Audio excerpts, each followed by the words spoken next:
On this episode of Industrial Talk, we are talking catalysts. Are you a catalyst? What is a catalyst?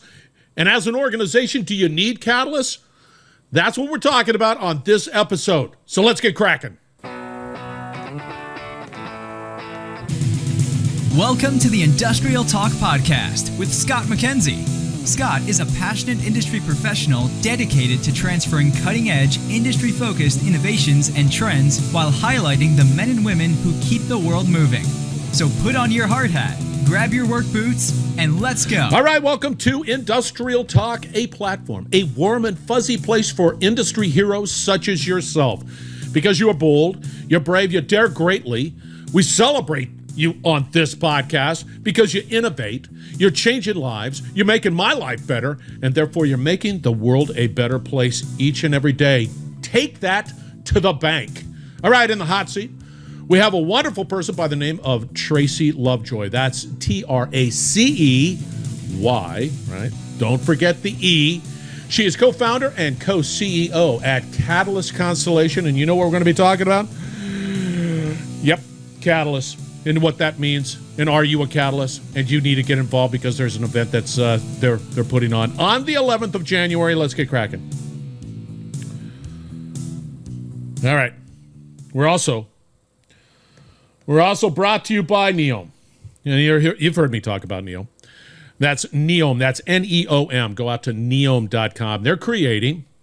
How about this for a bold future? Brave, daring greatly vision.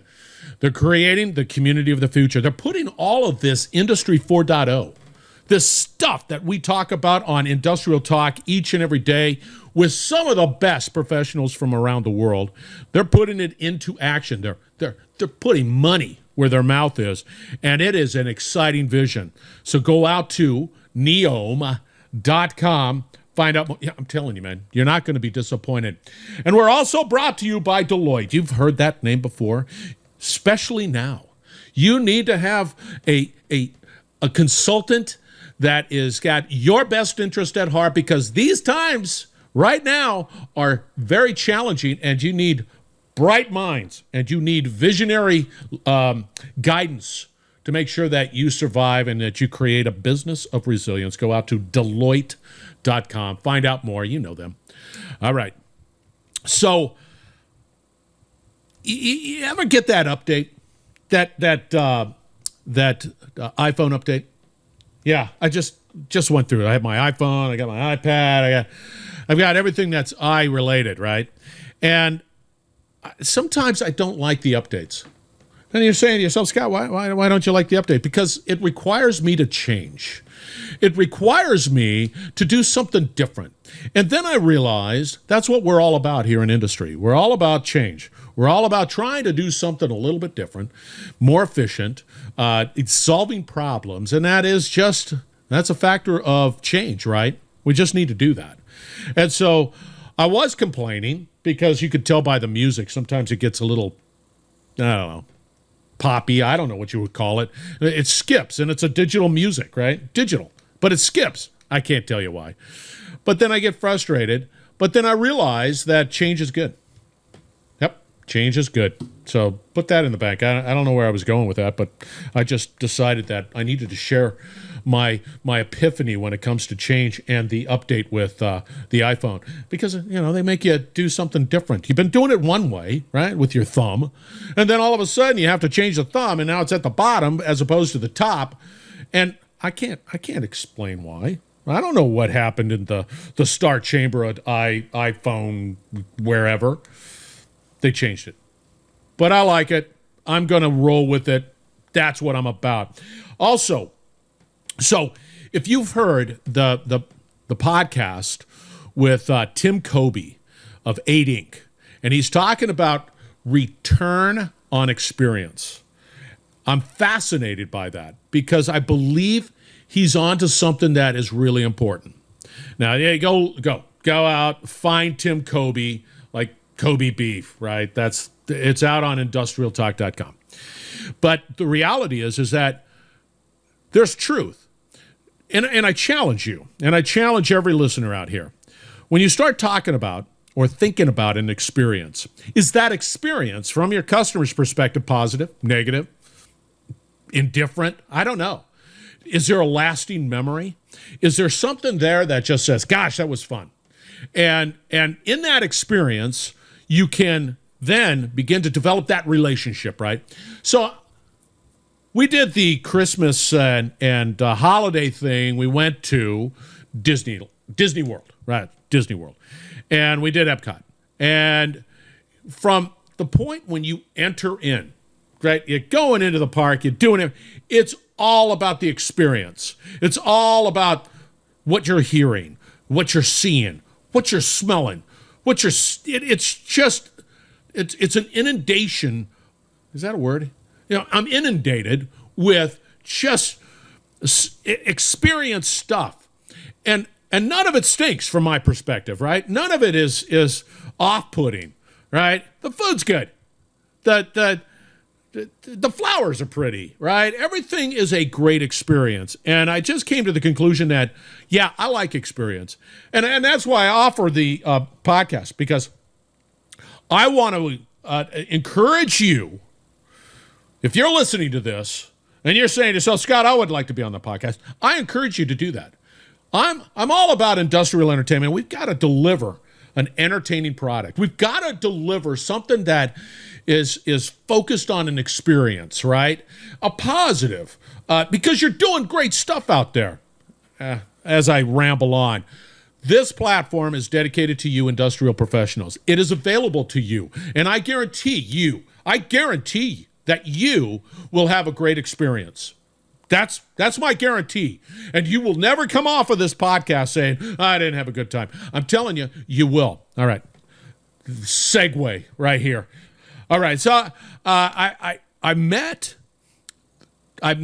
Shannon Lucas. She's the other co-founder with Tracey Lovejoy. And I met her in San Francisco. And excellent. Just on fire. Delivers just fun, passionate stuff, right? And in this world today, we need to have that passion. We need to have that desire to really help companies, help people succeed and create businesses that are resilient. We talked about Catalyst.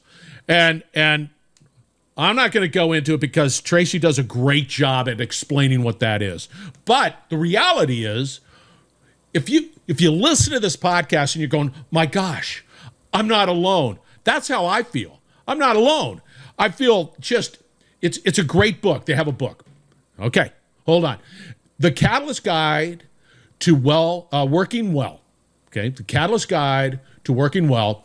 Move fast, break shit, burn out. And that's exactly what we're talking about here. And it's exciting. And it's a wonderful conversation. And they just, well, it's really Tracey. Shannon's another conversation. But Tracey just hits the nail on the head. So let's get cracking, because you need to listen to this podcast. You need to listen to the wisdom that comes from Tracey and team Catalyst Constellation. So enjoy the interview. All right, Tracey with an E, welcome to Industrial Talk. Thank you very much for joining. How are you doing today? I am so happy to be here with you, Scott. Thanks for having me. Yeah, every time I look at your name, I see that EY as opposed to just Y. It's a thing. Yeah, it causes anxiety for me. Because I answered anything. Yeah, but people do Y, I, E with the heart. I'll answer to Teresa, Terry, Stacy. You're good. All right. Lovejoy's your last name, right? It is. You can. So when you go out to her stat card listener, you go out there, Tracey with an E, Tracey, Lovejoy, find her. Catalyst Constellations is the company. Do not hesitate. Of course, I'm still pending. I'm still looking at my invite. You're not. You're accepted, Scott, hold on, with full love. Let me refresh. Yes, I am number one now. I'm a first line. You're accepted. I don't have to sit there. All right. For the listeners out there, Tracey, give us a little just 411 on who you are. On who I am. My background was as a researcher. I studied anthropology and ethnographic methods, which you and I were talking about a little bit earlier, right? That fancy word. Ethnography is a form of study of watching people kind of do their normal life and making sense of it. It comes out of the roots of anthropology and sociology. I got kind of a dream job coming into high tech doing that, which was crazy right out of graduate school. And they flew me all over the world getting to watch people use their technology in everyday lives. Because as you know, in industry, right, you even showed me a device earlier. So often engineers are so excited about the idea that they have and not necessarily thinking about the applicability to people's lives. And so a lot of tech companies have continued to, kind of leverage social science to think about what is it that people really need and then build from that perspective. And you had a conversation recently about design thinking that I got to hear that was. I like that. I like that because there's a lot of I don't know. I just think that we need to do more of that now. Yeah. I think pre-pandemic, pre-virus, pre-whatever that used to be, it seems like it's been a gazillion years ago. But I believe that we were we were lazy. C, B game. And I think the disruption is, and it's true. I believe that. That's just me. And I think taking it to the grave. Yeah, that's right. And I think today, you got to bring your A game, and that's understanding people and what does that look like, and that's right. What are the dynamics about that? And I'm very intrigued with the term catalyst. Yeah. And Shannon Lucas, co-CEO of Catalyst Constellation.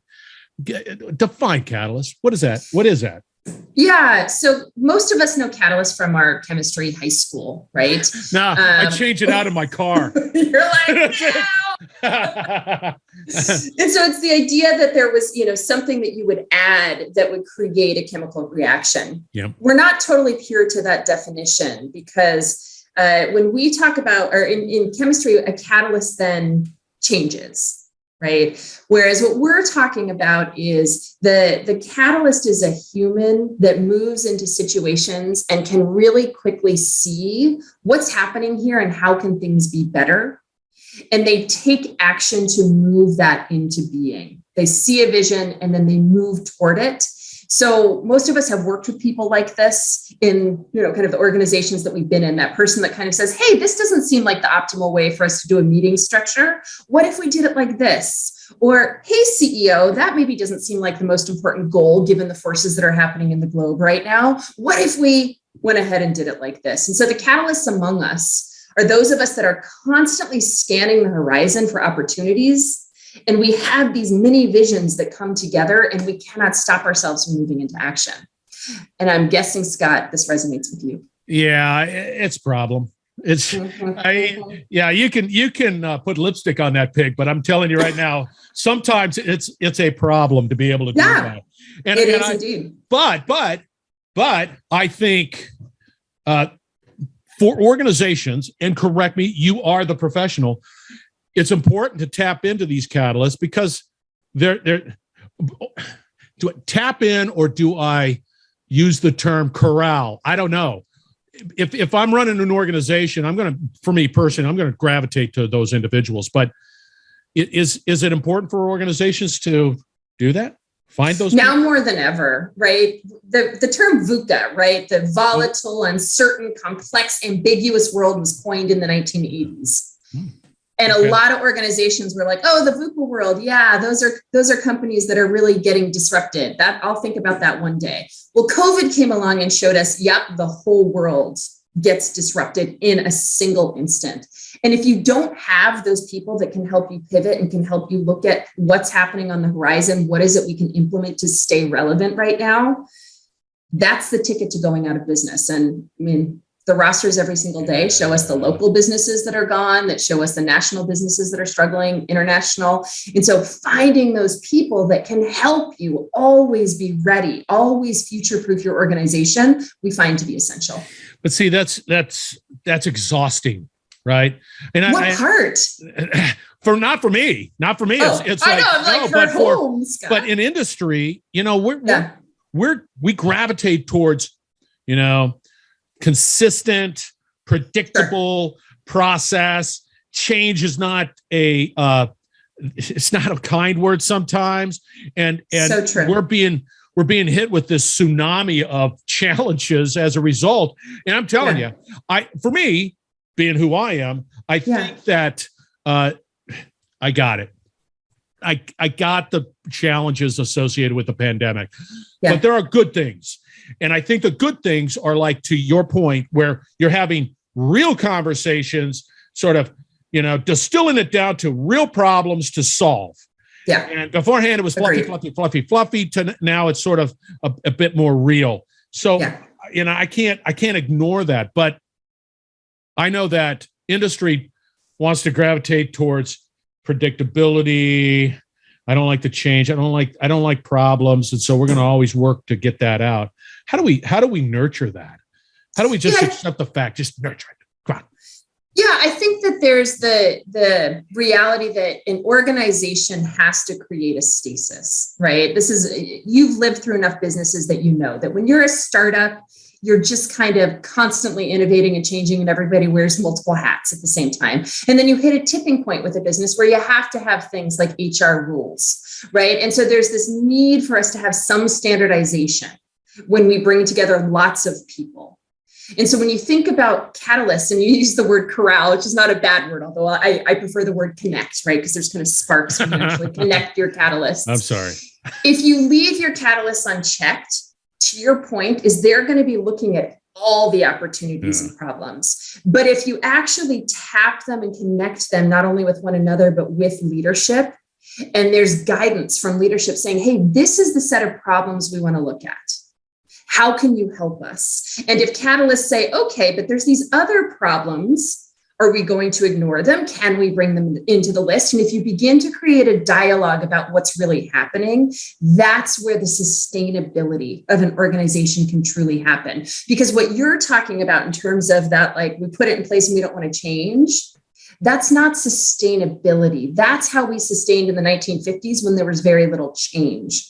But that's not the world we live in today, right? We have to be ready for the next disruption. And so if you aren't creating an adaptable, flexible organization that's tapping your people that can help you do that, then you're going to be the one that cracks and falls because you've put too much structure in place.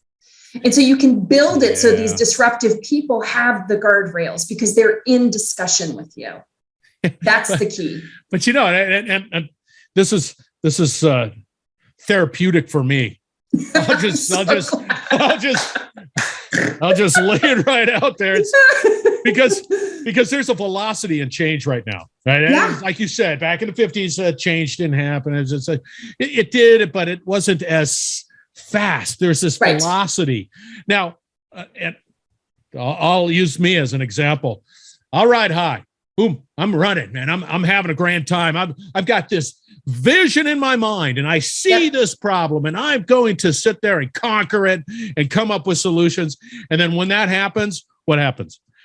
I just die. I just get depressed. I get lonesome. It's like, how do you within an organization deal with that's a reality? Jel's telling you right now, and you said it in your book. By the way, her book is Move Fast, Break Shit, Burnout. That's right. And it is the Catalyst Guide to Working Well.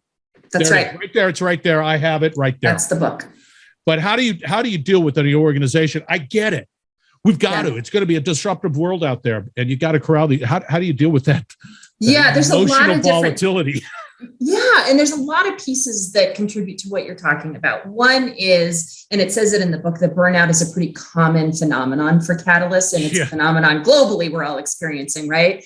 But for Catalyst in particular, long before COVID, we run hard, exactly as you said, at the problem that's got us all excited, and we tend to allow that excitement to kind of be the thing that's filling our tank, and we may not continue those other rhythms of exercise or seeing our friends. And so then by the time we get to the other side of the mountain of that particular exciting challenge, and energy begins to decline because maybe other people are taking it on, or we have to get to what we call orchestration, or you've taken a whole bunch of pressure that people are like, no, we don't really want that because we don't want to have to do the things that mean we have to change. Right. And so you feel this resistance. When we get to that point, if you have let go of your normal routines that fill up your energy, that recharge your battery, then I'm sorry, Scott, you're screwed. Like that's what happens is that you just like are empty. Your battery is empty.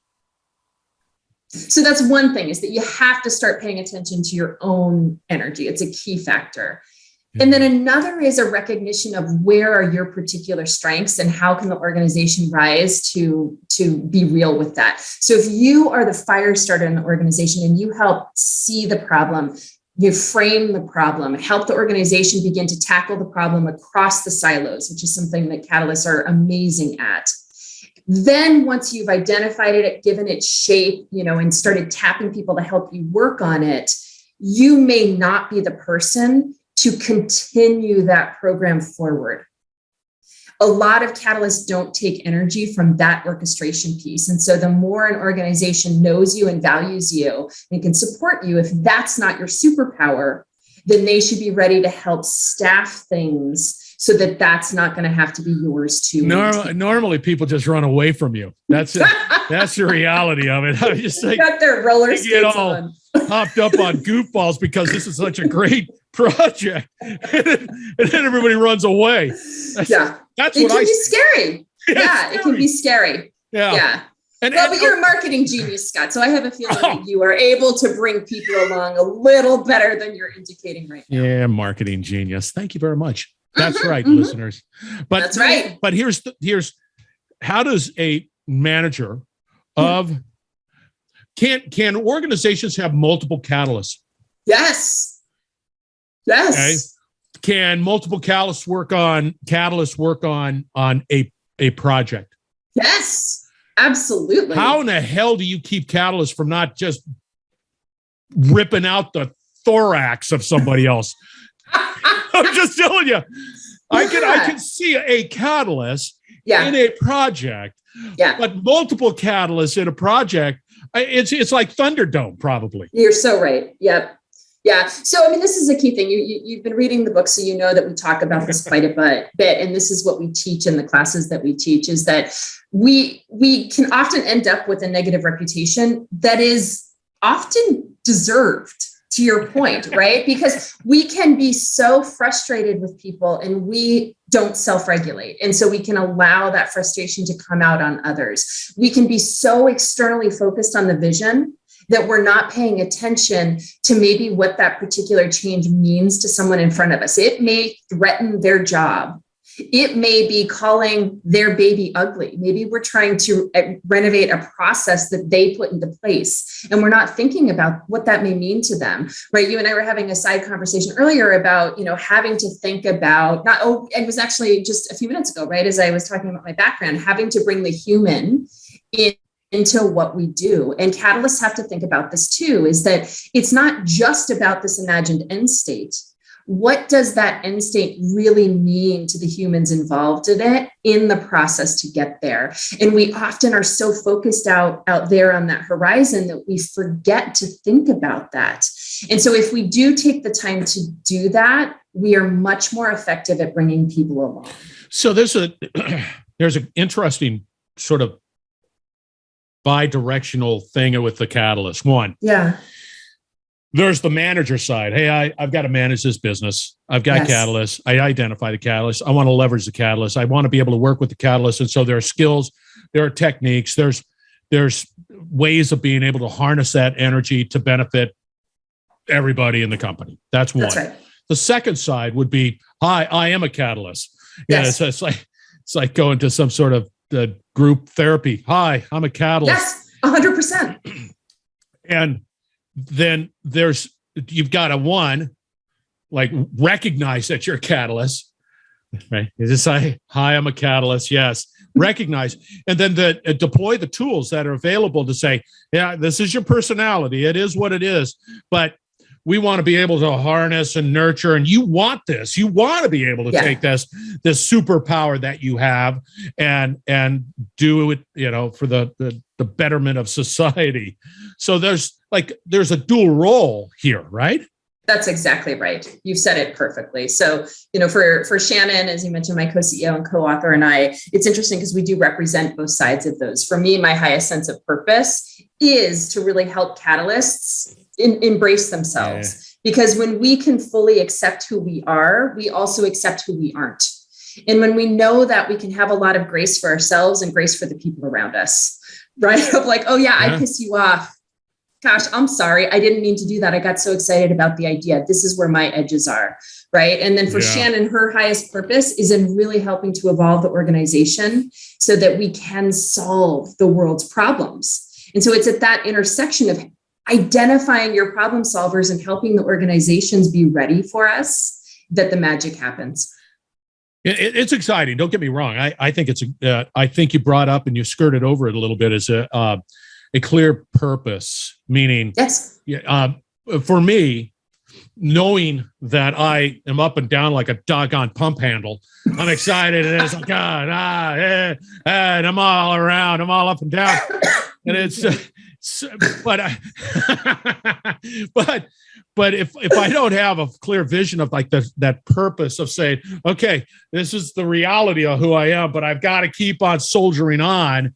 And the other thing that you got to sort of mention is I'll see a project. Catalyst will see a project. There's a project. There's a vision. This is what we need to do. Blah, blah, blah, blah, blah. But the other thing that I struggle with is that, hey, there's another one. That's exciting. And then another one. That's exciting. And then I was talking to Tracey with an E, and I got excited about that one. About a third one. Yep. How do you see? How do you do that? I do. Please, as I lean back on my therapy chair. That's right. You sit back and I'll just give you the answers to the world, Scott. Bring in the globe. For anyone, this is true. And for Catalysts, even more so true, potentially. I don't know if that's true, if it's more true. The clearer we are on what we want to accomplish in any given time frame, the easier it is for us to know what we want to say yes and what we want to say no to. That's easy enough to say. It's harder for a catalyst in that our ideas are like children, right? If we don't do something, we end up feeling like there's something that needed to be birthed that we aren't allowing to be birthed, right? It almost is painful to us to not act on the things that we know that can make the world around us better.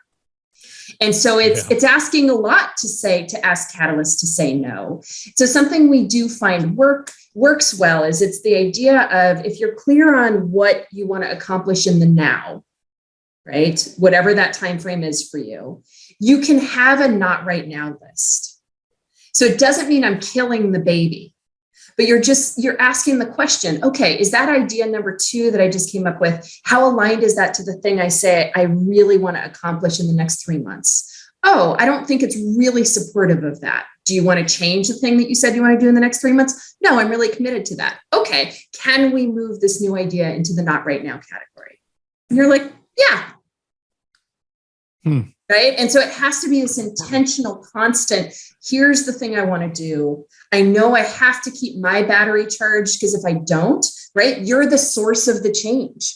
If the catalyst battery dies, Scott, that's it. The baby is dead. Yeah. It's not self-care. See, I think you're hitting on some really good points. And this sort of dovetails nicely with an event.